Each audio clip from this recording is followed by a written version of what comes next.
Bonjour à tous et bienvenue sur la tanière des JCET. Alors, à l'heure où j'enregistre cette vidéo, je ne sais pas encore si je suis le premier à vous faire une vidéo, une vraie vidéo sur la tanière, ou si Shep m'aura battu et aura pris le premier créneau pour publier une vidéo. Ceci étant, eh bien, je suis très heureux de vous retrouver aujourd'hui. Je vais vous parler aujourd'hui de Gloomhaven. Alors, Gloomhaven, qu'est-ce que je vais aborder dans cette vidéo? Donc, le jeu, d'abord. Je vous dire en deux mots en quoi ça consiste. Sans rentrer dans les détails, ça, si ça vous intéresse, n'hésitez pas à le mettre en commentaire. On verra pour faire une vidéo plus approfondie.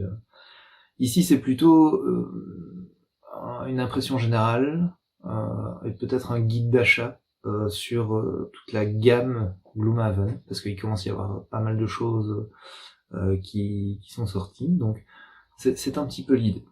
Donc on va tout d'abord commencer par dire c'est quoi Gloomhaven. Alors Gloomhaven, à la base c'est un jeu de table, un jeu de société qui se joue de 1 à 4 joueurs. C'est du dungeon crawling, donc vous avez une équipe de héros et vous devez avancer dans des donjons, avec une trame scénaristique, hein, c'est vraiment une campagne complète. C'est extrêmement riche, donc vous avez 6 personnages, 6 classes de base parmi lesquels choisir. Donc quand vous débutez une campagne Gloomhaven, vous avez le choix parmi 6 personnages. Et au fur et à mesure que la campagne avancera, vous allez pouvoir débloquer jusqu'à 11 nouvelles classes de personnages.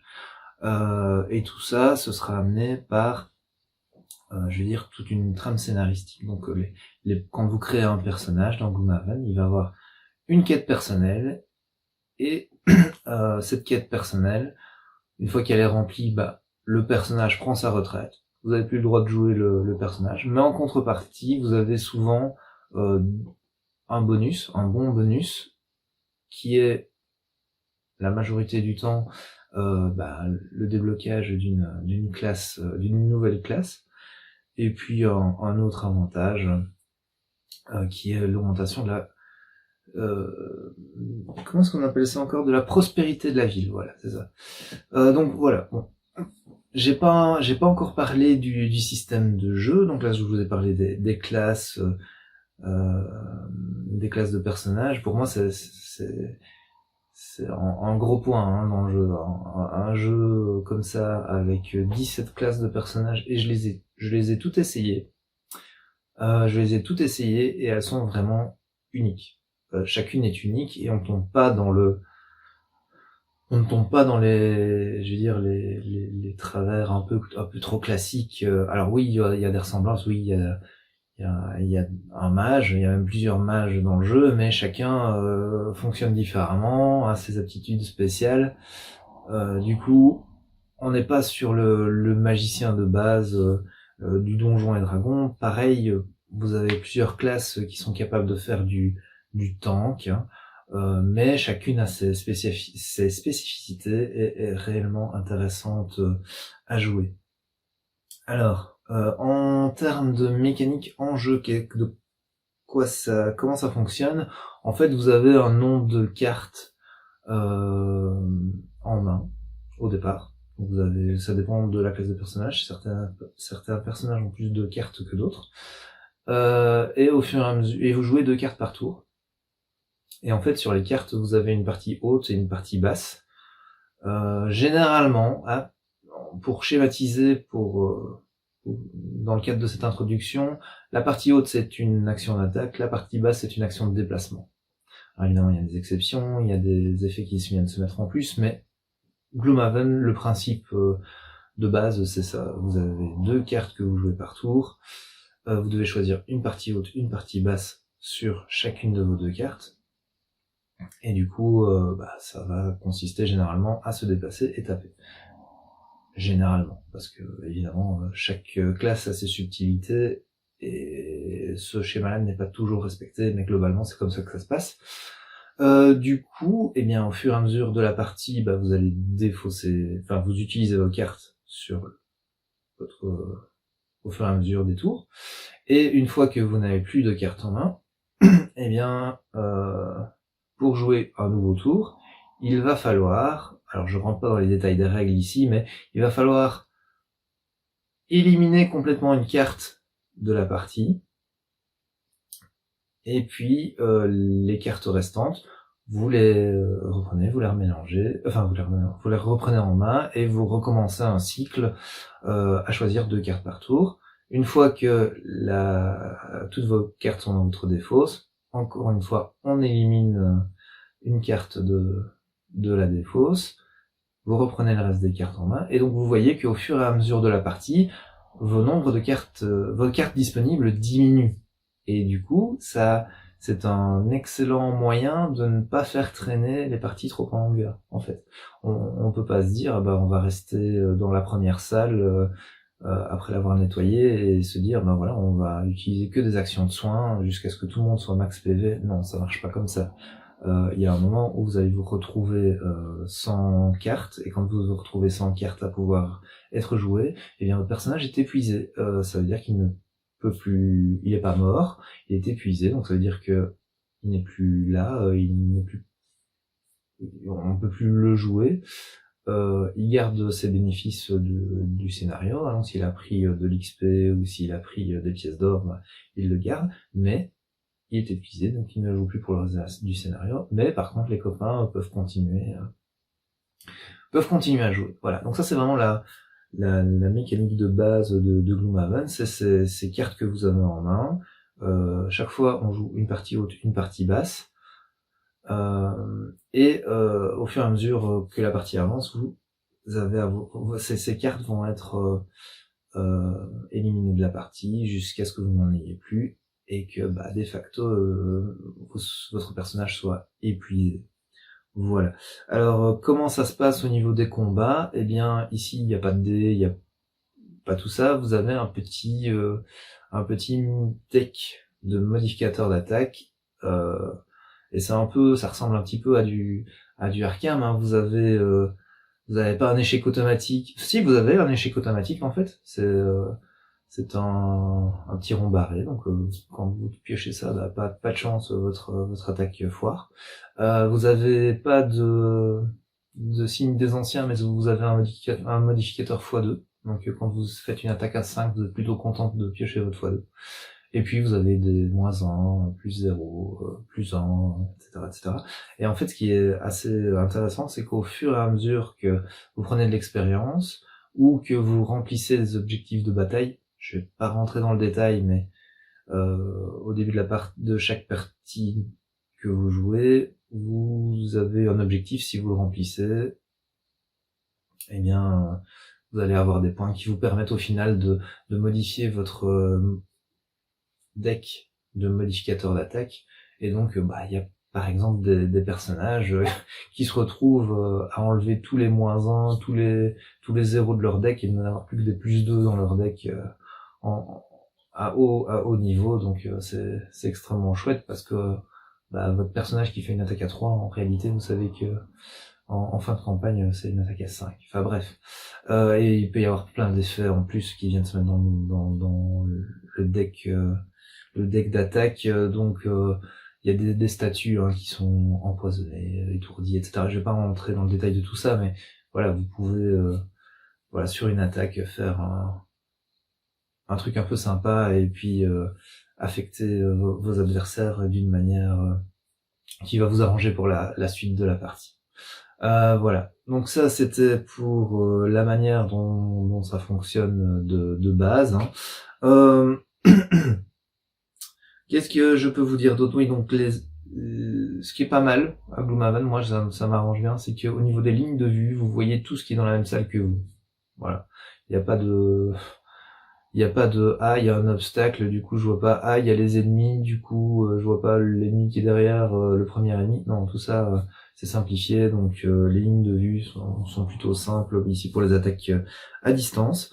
Et enfin, il y a un truc qui est peu commun dans ce genre de jeu, mais que je trouve plutôt chouette, c'est l'utilisation des éléments. Donc Les éléments, bah, c'est l'élément de terre, de feu, de vent, de glace.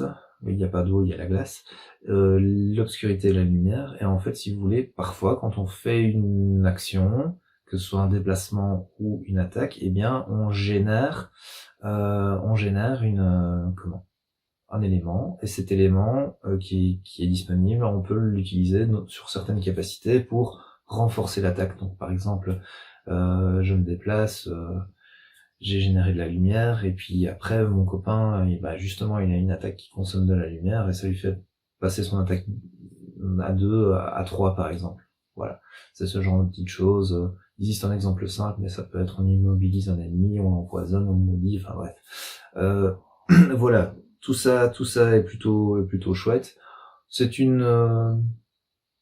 un système qui est pas très lourd et qui permet d'ajouter de la richesse au gameplay en fait. Parce qu'il faut savoir que nous, on peut utiliser les éléments, mais les ennemis aussi. Et d'ailleurs, ça me fait penser que j'ai pas encore parlé de comment les ennemis fonctionnent, parce que ici, c'est un jeu full coopératif. J'aurais peut-être dû le dire avant, mais c'est du full coopératif. Donc les ennemis, en réalité, ils sont autopilotés. C'est-à-dire que pour chaque ennemi, vous avez un deck comportemental ennemi. Et en fait, quand c'est le début du tour et que vous choisissez vos actions, eh bien, vous retournez la carte de l'ennemi et pour chaque type d'ennemi, et les ennemis en réalité ils ont sur la carte que vous venez de piocher, ils ont leur comportement pour le tour qui est défini. Donc ça peut être on se soigne et on se bat, on essaye de se rapprocher de l'aventurier le plus proche pour lui mettre une grosse mandale. Voilà, donc ce qui fait que dans ce jeu, les monstres sont autopilotés, donc ça reste vraiment du full coopératif, et vous ne savez jamais à l'avance ce que les monstres vont faire. Moi je trouve ça vraiment chouette. Alors même si vous savez les règles au fur et à mesure que vous allez jouer, vous allez mieux appréhender les règles de déplacement des monstres, même si vous, dans une certaine mesure, vous pouvez anticiper ça, vous ne savez pas exactement ce qu'ils vont faire. Donc ça c'est plutôt chouette. Et enfin, la dernière chose, c'est dont je n'ai pas parlé, c'est l'initiative. Donc en fait, chaque personnage, l'ordre dans lequel jouent les personnages en tour sont déterminés par l'initiative. Et l'initiative, c'est déterminé comment? Eh bien, pour les monstres, c'est sur la fameuse carte qui dit ce que le monstre va faire. Il y a un chiffre qui correspond à l'initiative. Et pour les aventuriers, eh bien, je vous ai parlé des cartes que vous aviez en main. Je vous ai parlé des parties hautes qui décrivaient généralement les attaques et les parties basses qui décrivaient généralement les déplacements. Et bien, au milieu, il y a un chiffre. Et ce chiffre, en réalité, ça détermine l'initiative. Et donc, quand vous choisissez vos deux cartes, vous choisissez quelle initiative vous allez avoir. Est-ce que c'est celle de la première ou de la deuxième carte? Et celle que vous choisissez, vous la mettez au-dessus. Et ce sera votre initiative pour le tour. Une fois que tout le monde a révélé ses cartes pour le tour, eh bien, on peut déterminer l'ordre d'initiative, et donc on peut avoir un aventurier qui joue, puis un monstre, puis 2 autres aventuriers, puis 3 autres monstres, enfin bref, tout ça est vraiment déterminé en fonction de l'initiative du personnage. Voilà.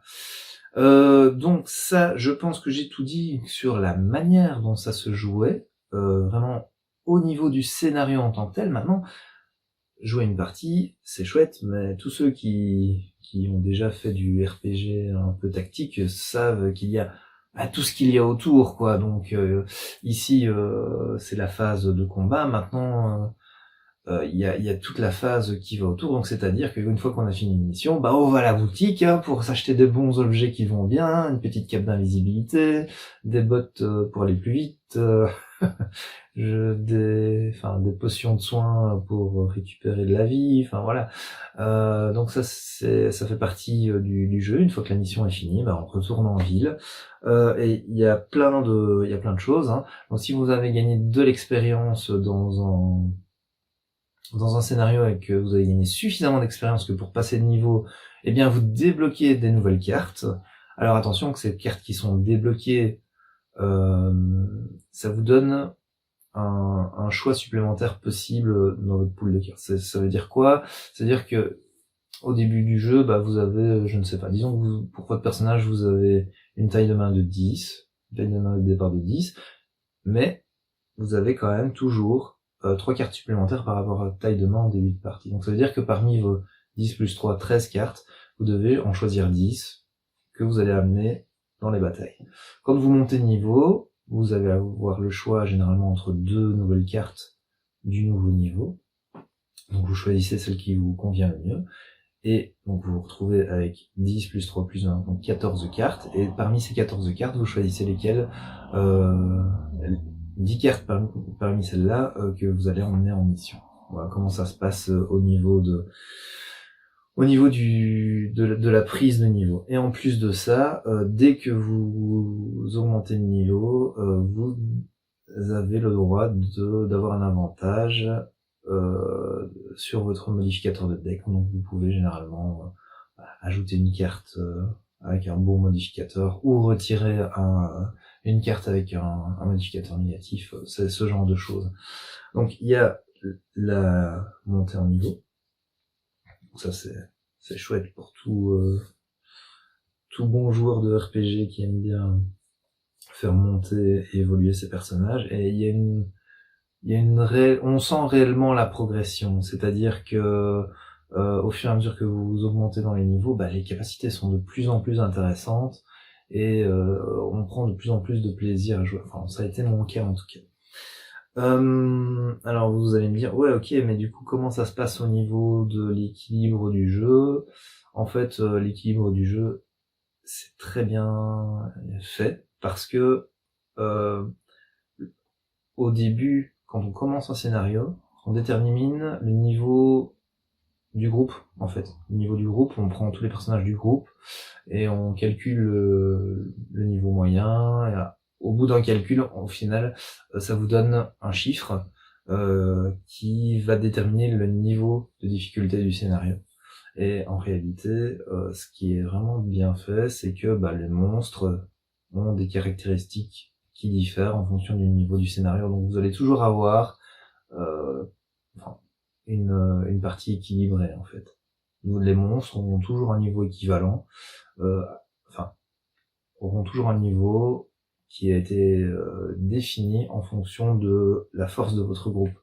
Et donc même si vous décidiez par exemple de faire la dernière mission de la campagne avec que des personnages de niveau 1, eh bien ce serait réajusté en fonction du niveau de vos personnages. Bon, je vois pas pourquoi vous feriez ça, parce que c'est pas drôle de faire ça avec des personnages du niveau 1 alors que vous avez trimé pendant toute la campagne pour les faire monter, mais pour faire montrer d'autres personnages. Mais tout ça pour vous dire, il y a un mécanisme qui fait que le niveau de difficulté des scénarios est équilibré en fonction de votre groupe. Voilà. Alors, ce qui est aussi très chouette dans, je veux dire, l'enrobage de Gloomhaven, c'est que une fois que vous avez terminé vos missions, vous rentrez en ville et vous avez généralement un événement de ville. Un événement de ville, c'est quoi? C'est vous rentrez en ville, dans la ville de Gloomhaven, Havre-Nuit en français, et il se passe toujours un truc, soit il y a des gardes qui ont besoin d'aide pour aller justement garder une équipe de bûcherons qui va ramener du bois pour la ville et on vous demande si oui ou non vous voulez y aller. En fonction du choix que vous faites, il y aura des conséquences. Vous allez avoir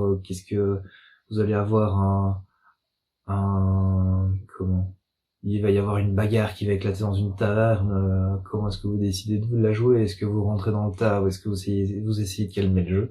Voilà, il y a ce genre de choses. Vous allez avoir des conséquences. Et ces conséquences ont une influence sur le déroulé de l'histoire au final. Bon, parfois pas, mais parfois on parle juste d'un gain de réputation, d'un gain de pièces d'or, mais parfois vous allez vraiment débloquer des trucs en fait. Et c'est plutôt très satisfaisant quand ça arrive. C'est très satisfaisant quand ce genre de choses arrive. Voilà. Donc ça, c'était les événements de ville. Vous avez les événements de route. Donc les événements de ville, c'est quand on rentre en ville après une mission. Les événements, et c'est pas obligatoire de les faire. Les événements de route, ce sont des événements qui se déclenchent une fois que vous partez en mission quelque part, et ça se déclenche avant la mission. Et souvent, ben, c'est pas toujours négatif. Ça peut même être positif. Mais globalement, ces événements sont moins sympas que les événements de ville. Mais bon, c'est une richesse en plus, et donc ça c'est pas mal. Alors, ensuite, un autre élément, je veux dire, externe, ou vraiment gameplay, dans tout ce qui enrobe le gameplay, je veux dire, ce sont les quêtes personnelles et la retraite. Alors, je pense que j'en ai touché un mot au départ.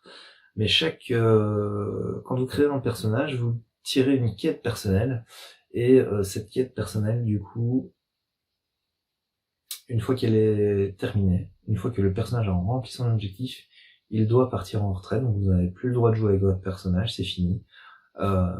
Il retourne, voilà, il arrête l'aventure parce qu'il a perdu sa motivation, et du coup, bah, si vous voulez continuer à jouer, il faut choisir un autre personnage.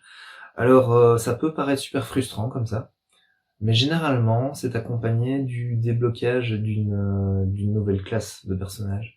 Et donc, sachant que vous n'en avez que 6 sur 17 des classes de personnages, vous allez, en tout cas ça a été mon cas dans la campagne que j'ai faite, moi j'étais vraiment dans l'attente de débloquer des nouveaux personnages, de tout essayer finalement, d'essayer toutes les possibilités, et donc quelque part, bah, ça allait quoi, j'étais pas frustré parce que je me dis ah ok, ce personnage est terminé, bah c'est pas mal, j'ai un peu fait le tour, ou j'ai plus trop envie de le jouer. Parfois vous pouvez faire ça aussi, dans le sens où vous avez un personnage, bon il est sympa, mais voilà, vous tournez un peu en rond avec, ou il vous amuse pas, bah vous remplissez son objectif personnel, vous débloquez une nouvelle classe, et bam, vous recommencez avec une nouvelle classe de personnage que vous essayez. Alors, ce qui pourrait être frustrant, c'est que, bah, c'est de devoir se dire, ouais, c'est relou, j'étais niveau 9, et là, je dois recommencer tout au niveau 1. Ouais, ça pourrait être frustrant. Maintenant, il y a un mécanisme qui fait que ce n'est pas forcément le cas. C'est le mécanisme de prospérité. En fait, au fur et à mesure que vous allez faire des quêtes, et que la ville de Havre-Nuit, de Gloomhaven va se développer, eh bien, vous allez augmenter le niveau de prospérité de la ville. Alors, le niveau de prospérité de la ville, ça a deux conséquences. Ça, d'une part, ça débloque des nouveaux objets chez le marchand, parce que plus la ville est prospère, plus il a de choses à vous vendre.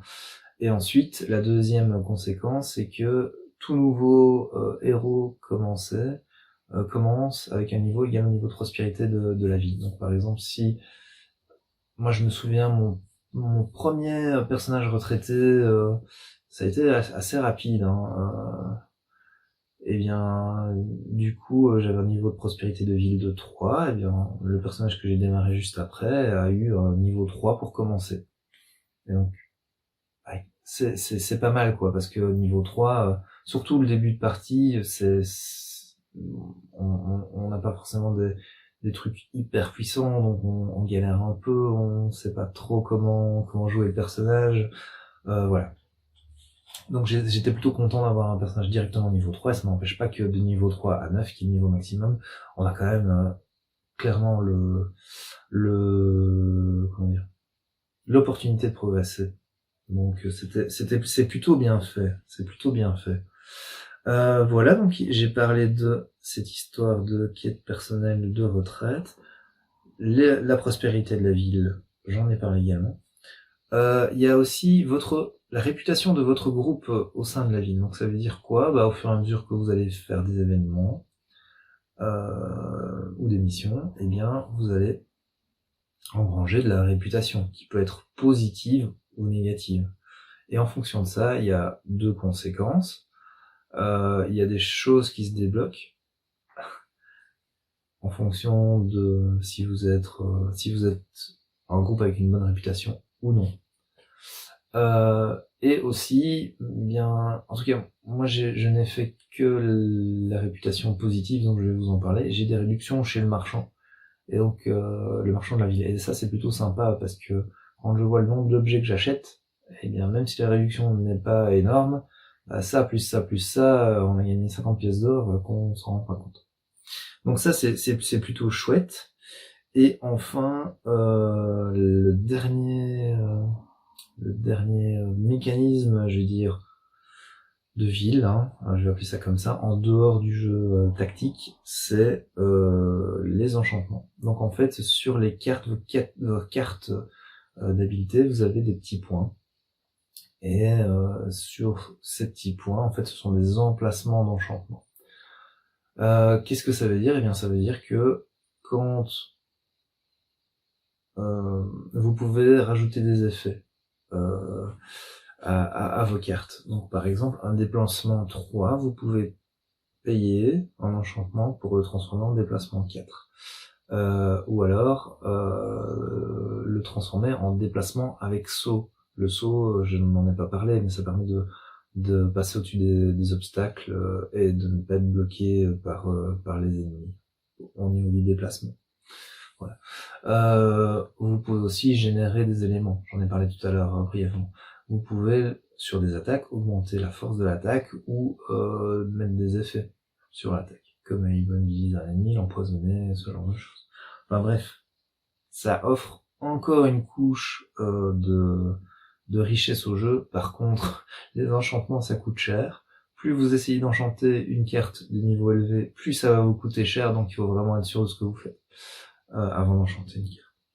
Voilà, donc Gloomhaven, voilà, j'ai juste pour vous expliquer, mais vraiment de manière basique le jeu, j'ai pris 25 minutes.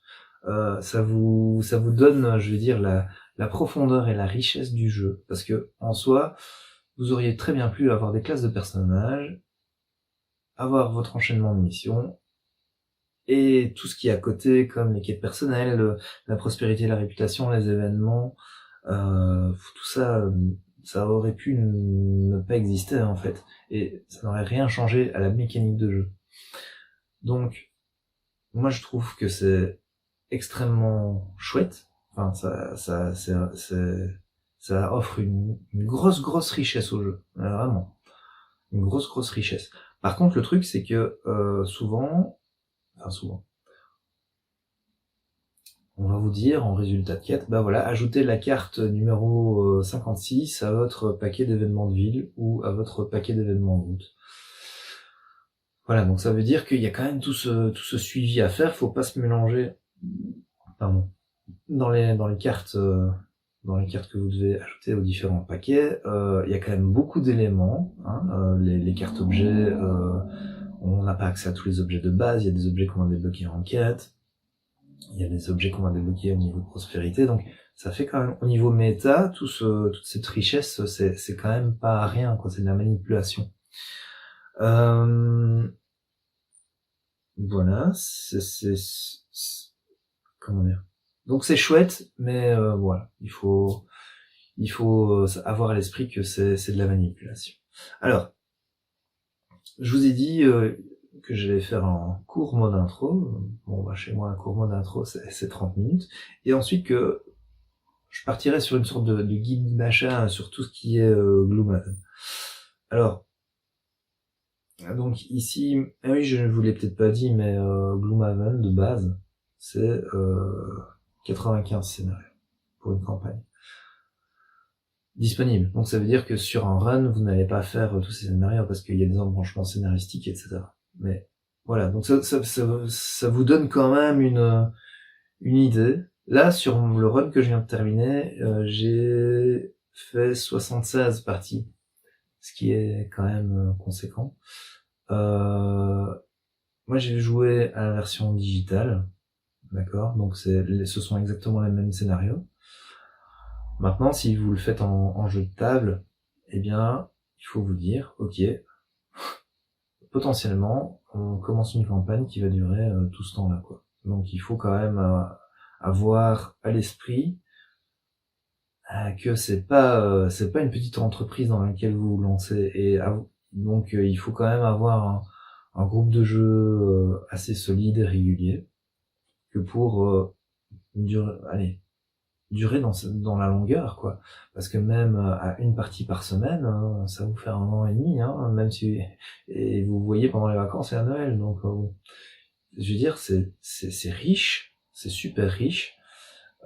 C'est chouette parce que c'est long, il y a vraiment de quoi faire. Ceci dit, avec un run, moi je suis passé parmi toutes les classes de personnages et j'ai vraiment adoré ça. Et voilà, c'est conséquent, quoi. Donc il faut bien avoir ça à l'esprit avant de se lancer dans le jeu. Et donc Gloomhaven, donc dans la série Gloomhaven, vous avez le jeu de table de base qui est je pense qu'il doit être aux alentours de 145 € dans le commerce en ligne. Le petit Meeple Orange, pour ceux qui savent de quoi je parle. Vous avez ce jeu-là. Maintenant, suite à ce Gloomhaven, ils ont sorti c'est un standalone qui s'appelle Les Mâchoires du Lion, qui est vendu au prix de 50 €. Et là, il y a quelques différences avec le Gloomhaven de base. Donc le système de jeu, c'est le même. Les ennemis sont autopilotés, le système de jeu est le même, l'initiative, etc. Vous avez 4 classes de personnages, pas de classe débloquable. Vous avez 25 scénarios. Il y a pas vous n'avez pas de système de réputation, de prospérité, de quête personnelle et de retraite, d'événements de route, ni d'enchantement. Donc ce qu'on garde en dehors du RPG tactique finalement, c'est la montée en expérience, c'est les objets, donc la boutique, et les événements de ville, ce qui est finalement très peu contraignant hein, quand on voit tout ça. Il y a 25 scénarios disponibles. Alors je ne sais pas exactement combien on en joue sur un run des Mâchoires du Lion sur les 25.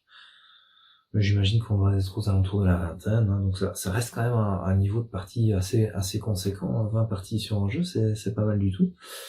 Donc comme je l'ai dit, il y a 4 classes qui sont des classes totalement différentes de celles de Gloomhaven. Donc ceux qui ont Gloomhaven, ils peuvent acheter la Mâchoire du Lion et se dire bah voilà, je vais jouer avec mes personnages dans Gloomhaven. D'ailleurs, ce qui est assez rigolo, c'est que dans Gloomhaven, il n'y a pas de système d'enchantement. Dans les Mâchoires du Lion, il n'y a pas de système d'enchantement, mais les cartes personnages ont quand même les petits emplacements prévus. Si vous les jouez au sein de Gloomhaven et rajouter des enchantements sur ces personnages. Donc c'est intégré, on peut jouer avec les personnages des Mâchoires du Lion dans Gloomhaven. Voilà, et ça ne pose pas de soucis. Il y a une différence notable que moi je trouve absolument géniale, c'est la mise en place des scénarios. Et ça, je vais vous le montrer en fait. Autant Gloomhaven, vous avez des tuiles hein, pour faire la carte, etc. Autant ici les Mâchoires du Lion, vous avez un livret de scénarios. Et moi, je trouve ça absolument génial. Donc voilà, ici, bon, vous avez ceci. Vous mettez ça sur la table. Voilà, vous mettez ça sur la table et en fait, c'est votre map.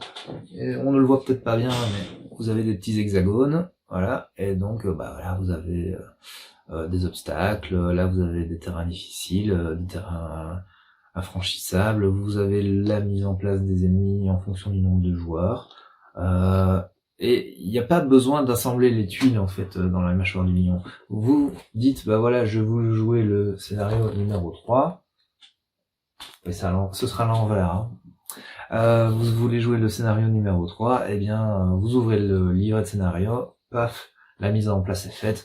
Vous n'avez pas besoin de passer des heures à trouver la bonne tuile et à faire le bon assemblage, le bon puzzle. Il n'y a pas de souci, c'est nickel, directement, votre scénario est en place. Voilà, donc ça c'est un gros avantage et ça permet vraiment de fluidifier la mise en place. Allez, une mise en place des mâchoires du lion, boîte fermée, ça dure 10-15 minutes, grand maximum. Là où une mise en place du Gloomhaven de base, et ça, encore une fois, je tiens à préciser, moi j'ai pas joué à la version jeu de table, j'ai joué à la version digitale, mais en lisant sur les forums, on peut retrouver qu'une mise en place moyenne, ça dure environ 30 minutes, le temps de tout sortir, etc., etc. D'ailleurs, les gens généralement quand ils en ont l'occasion, ils préfèrent avoir une table dédiée à Gloomhaven chez eux, où ils laissent le jeu, et du coup, c'est plus simple de tout ressortir, de tout mettre en place pour la suite, quoi. Donc, voilà. Les mâchoires du lion, c'est vraiment une version, alors, je vais dire un peu light de Gloomhaven, qui ne change rien au gameplay du jeu, dans le sens où vous avez tout autant de richesse tactique dans les mâchoires du lion que dans Gloomhaven. C'est plus les à côté qui sont manquants, donc les quêtes personnelles, les prospérités, etc. Donc c'est vraiment, si vous voulez, c'est toute la partie immersive du scénario qui a été enlevée ici. À ça, vous rajoutez une mise en place qui est allégée, et du coup, une vingtaine de scénarios pour finir la campagne. Donc, pour des joueurs qui sont peut-être moins hardcore ou qui ont pas forcément l'occasion d'avoir une table dédiée au jeu chez eux, cette boîte des mâchoires du lion, elle est quand même pas mal, hein. Elle est vraiment très très bien pour profiter de la mécanique du jeu. Moi, c'est comme ça que je suis entré dans Gloomhaven, en achetant les mâchoires du lion. En plus, dans les mâchoires du lion, vous avez quelques scénarios de didacticiels qui vous permettent vraiment de vous familiariser avec le système de jeu, ce qui n'existait pas dans Gloomhaven, dans la boîte de Gloomhaven de base, et donc du coup, parfois les joueurs se retrouvaient un peu démunis face à l'ensemble des règles. Donc vraiment, cette boîte est top, je trouve. Mais ça dépend du profil de joueur. C'est une boîte qui me correspond extrêmement bien, parce que bah voilà, j'ai 4 enfants à la maison, j'ai pas forcément tout le temps que je veux pour passer sur des gros jeux, hein. Vous savez qu'il y a 3 chaînes YouTube sur le côté qu'il faut alimenter, dont il faut s'occuper, et puis il faut jouer au jeu aussi. Enfin, c'est un plaisir, hein, mais j'y joue, donc bon. Ce que je veux dire, c'est que je n'ai pas un temps illimité, et une campagne de Gloomhaven allez, on va dire 80 scénarios, si vous faites bien toutes les quêtes annexes, franchement, je ne vois pas quand je casse ça dans le planning, sans compter qu'il faut rassembler un groupe de manière régulière. Voilà. Moi, j'ai mon acolyte, j'ai Chef qui vient régulièrement à la maison pour jouer. Voilà. Je lui aurais proposé un Gloomhaven sur 80 scénarios avec tout ce que ça implique. Je suis pas sûr qu'on aurait vu le bout, quoi. Tandis que là, les mâchoires du lion, on est au 7e ou 8e scénario, et on va en faire un régulièrement, et je pense sincèrement qu'on arrivera au bout de la campagne. Ça prendra peut-être un peu de temps. On sera peut-être sur l'année, hein, sur une année entière, parce que on va sans doute pas jouer qu'à ça. Mais voilà, ça reste dans la dimension de ce que moi je peux donner comme temps, selon mon profil de joueur. Les mâchoires du lion, c'est une excellente manière de profiter du système de Gloomhaven sans avoir ce mastodonte, en fait. Ce mastodonte à manier, et au sein duquel il faut évoluer.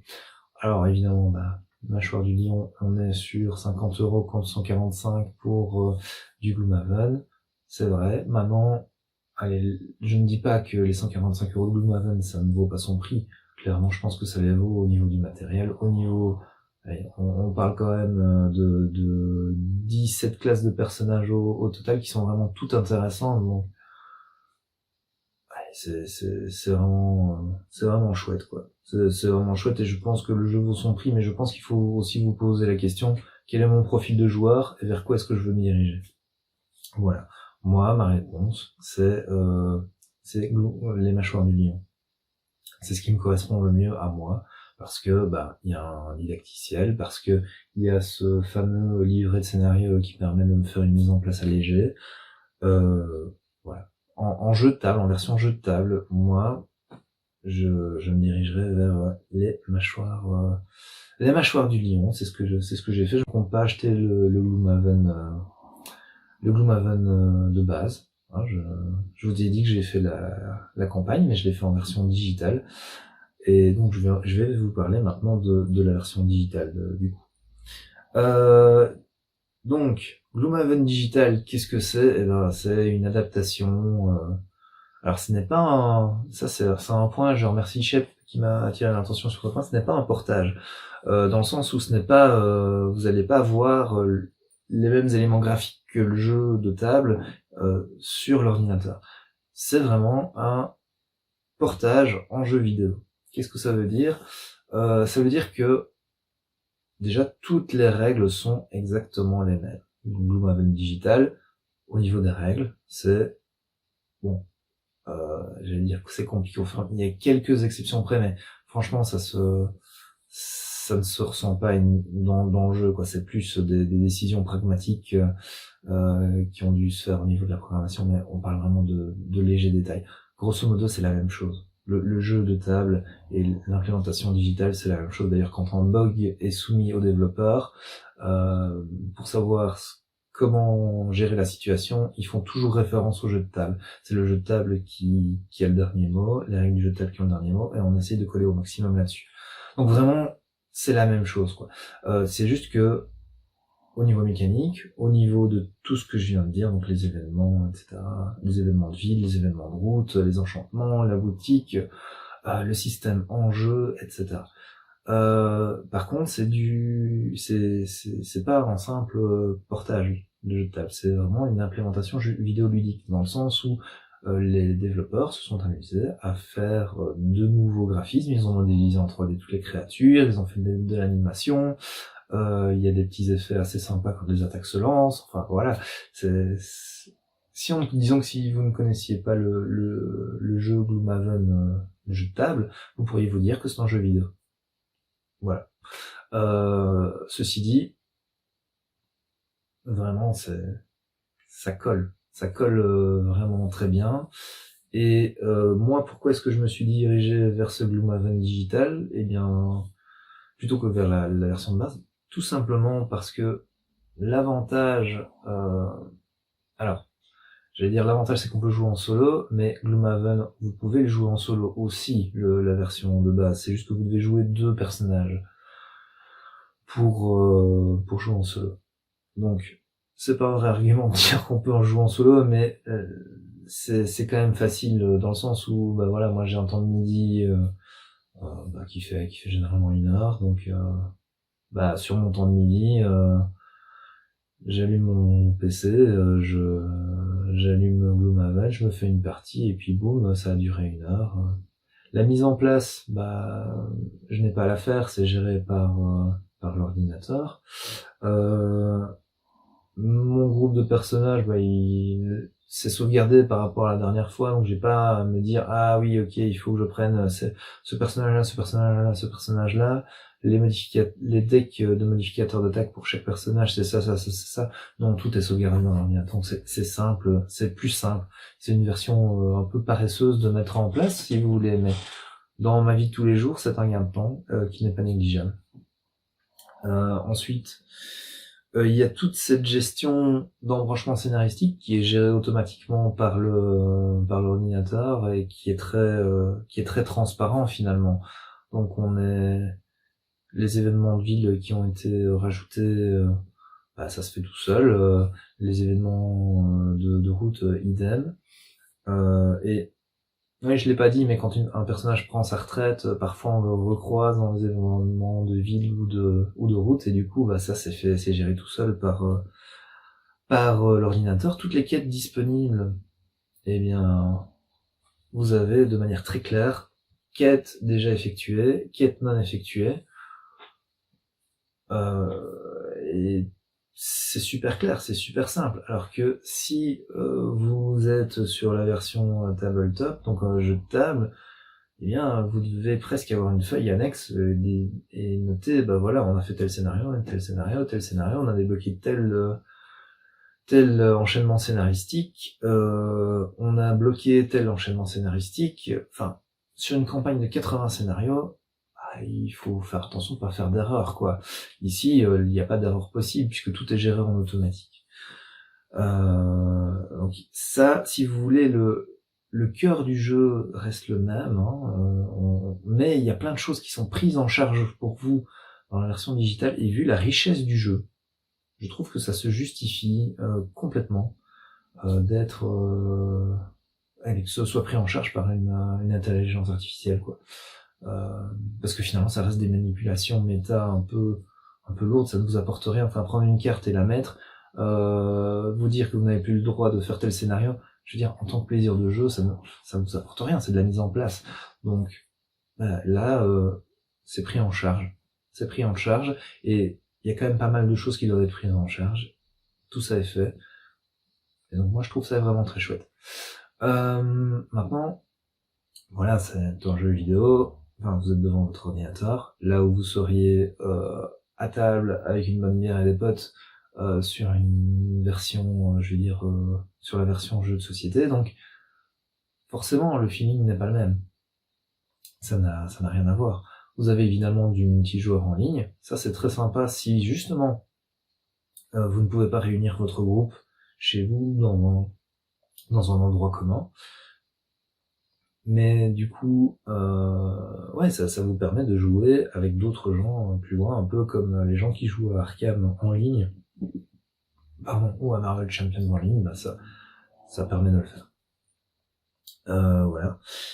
Il y a alors moi je trouve que c'est un petit défaut, mais c'est un défaut tout de même à la version digitale, c'est le fait que comment dire, bah quand vous êtes en combat, si jamais par erreur, vous cliquez sur passer une action, ou passer quoi que ce soit, eh ben, c'est trop tard, quoi. Si vous faites un misclick, tant pis pour vous, vous deviez faire une méga attaque à 10, et du coup, vous avez appuyé, non pas sur confirmer, mais sur passer l'attaque qui est juste à côté, ben tant pis pour vous.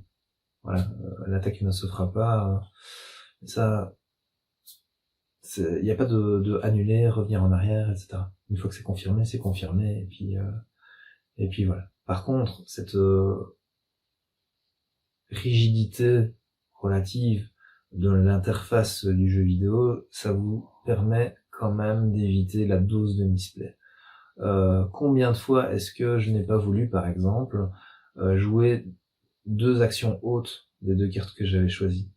Et ben dans le jeu vidéo, si vous cliquez sur l'action haute d'une carte, l'action haute de l'autre carte se met d'office en grisé, et là vous dites ah bah merde, j'ai pas fait mon bon choix, mais ça c'est de votre... Allez, là c'est clairement c'était de ma faute, c'est parce que ouais, je connais le principe du jeu, je sais qu'il faut une action haute, une action basse, et comme un boulet, j'ai choisi 2 actions hautes.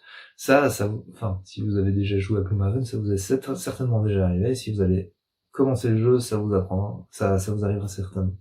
Voilà, donc bon, moi je trouve que cette interface graphique, elle est quand même plutôt sympa, plutôt bien foutue, malgré tout. Vous avez de l'aide à la visée, donc si vous avez des attaques à portée, avec une certaine portée, vous voyez en surbrillance tous les carrés qui peuvent être atteints, tandis que en version jeu de table, forcément vous devez les compter.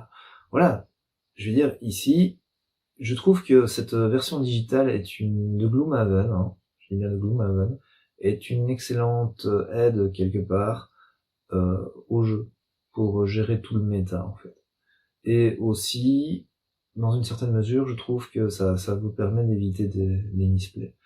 Donc, l'un dans l'autre, la version digitale, moi je la recommande. Voilà. Déjà, je recommande la mécanique du jeu, Gloomhaven, je la recommande. Parce que c'est top. C'est marrant, c'est fun à jouer, et vous allez avoir des vraies décisions tactiques à faire. Mais cette facilité, cette gestion automatique de plein de choses annexes, bah, ça me convient beaucoup mieux que ce soit fait par l'ordinateur dans la version digitale.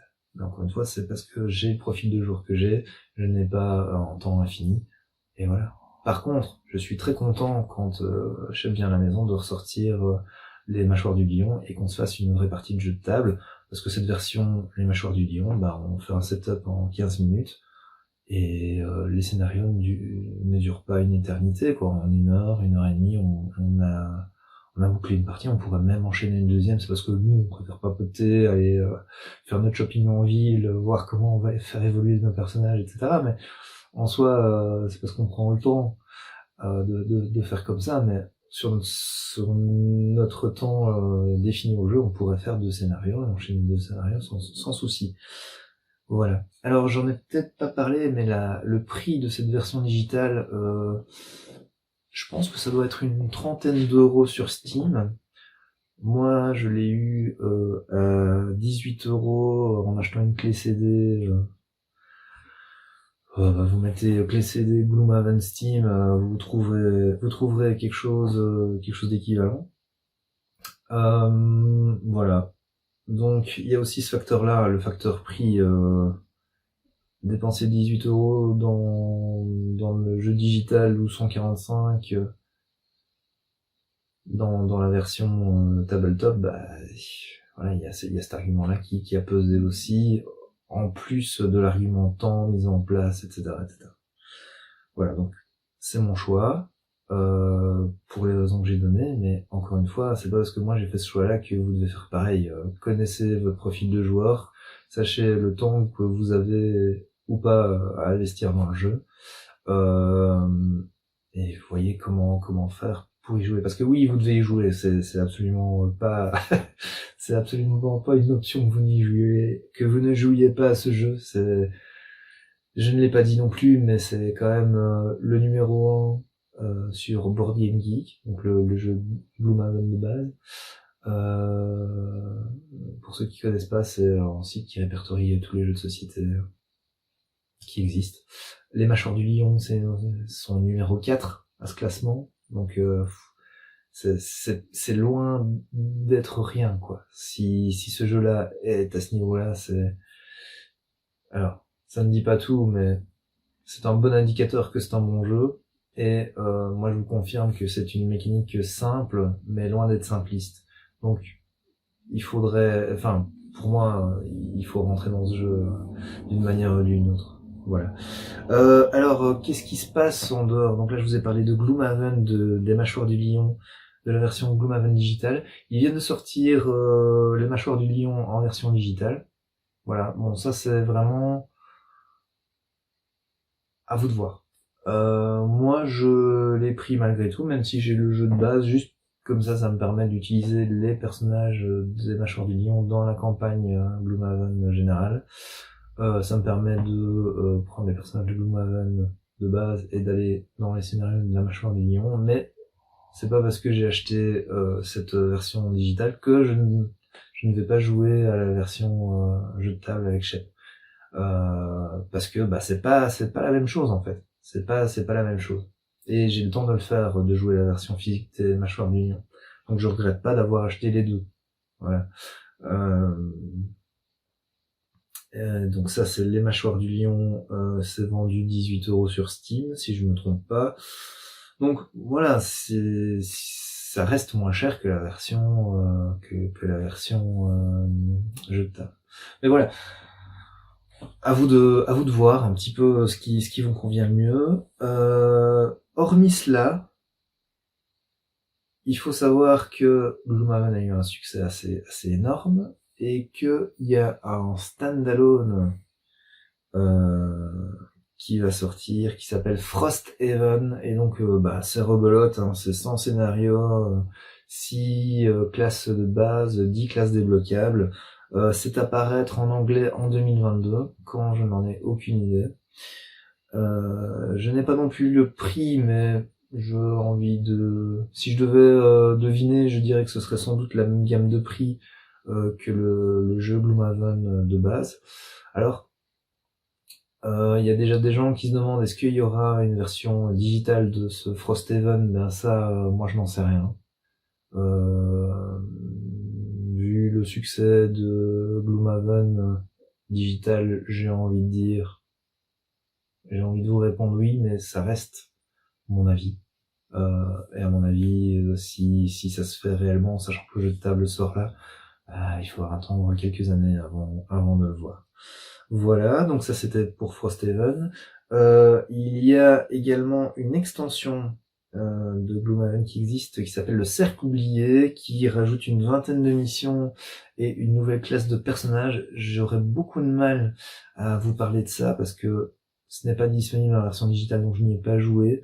Les commentaires que j'ai lus, c'était que si vous preniez cette extension et vous faisiez les scénarios de cette extension, le personnage de l'extension est plus que recommandé pour faire les scénarios de l'extension. Voilà. Au niveau des mécaniques des scénarios, en fait. C'est quelque chose que j'ai lu et pas quelque chose que j'ai expérimenté, je tiens à le préciser. Voilà, dernière chose que je trouve très sympa, et donc je me dois de vous le mentionner. Il y a une communauté fan-made assez énorme sur Gloomhaven. Et du coup, il y a un groupe de fans qui ont carrément sorti une énorme boîte ça s'appelle The Crimson Scales, donc les écailles écarlates. Et ils ont designé tout un tas de nouvelles classes de personnages avec une campagne, je pense qu'on est aux alentours d'une vingtaine, trentaine de scénarios.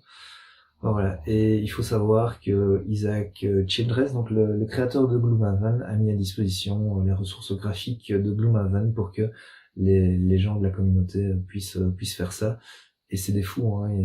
Ils ont créé tout un tas de cartes, de nouveaux objets, des nouveaux événements. Ils ont créé même des figurines en 3D. Enfin bon, bref. Maintenant, comment se procurer tout ça, j'ai pas trouvé, mais je pense qu'il y a une newsletter sur leur site auquel on peut s'inscrire. Voilà. Donc ici, finalement, je vous ai présenté le jeu Gloomhaven, la mécanique de jeu, les différentes extensions standalone qui existaient. Et finalement, je vous ai fait un petit peu un guide d'achat, quoi, de ce qu'il fallait prendre ou ne pas prendre en fonction de vous dans l'univers Gloomhaven. Sachez que moi, j'ai vraiment beaucoup aimé ce jeu. Voilà. Donc, ma conclusion personnelle, c'est j'ai acheté la version digitale des Mâchoires du Lion et du jeu de base, la version tabletop des Mâchoires du Lion, dans la version jeu de table des Mâchoires du Lion. Si un jour, comment dire, pour ce qui est de Frosthaven, je ne l'achèterai sans doute pas en version jeu de société. Par contre, s'il sort une version digitale un jour, c'est sûr que je me jetterai dessus sans souci. Voilà. Donc c'était mon petit guide d'achat, ma présentation / guide d'achat pour Gloomhaven. Alors évidemment, on pourrait faire des vidéos Gloomhaven où on décrypte les personnages disponibles, les builds possibles, où on fait une review des cartes des personnages, de quel objet va bien avec quel personnage, etc., etc. Voilà. Si ce genre de contenu vous intéresse, je sais que à Lyon est plutôt chaud pour vous faire ce genre de vidéo. Moi, je pense que je pourrais vous en faire quelques-unes également. Donc si ce genre de vidéo sur rentrer plus dans le deck building quelque part des persos de Gloomhaven vous intéresse, eh bien n'hésitez surtout pas à me le faire savoir en dessous de cette vidéo. Voilà, bah écoutez, j'espère que ça vous aura plu. J'ai parlé pendant 1 heure maintenant. Comme quoi, on se refait pas. Allez, je vous souhaite une bonne journée à tous. Salut!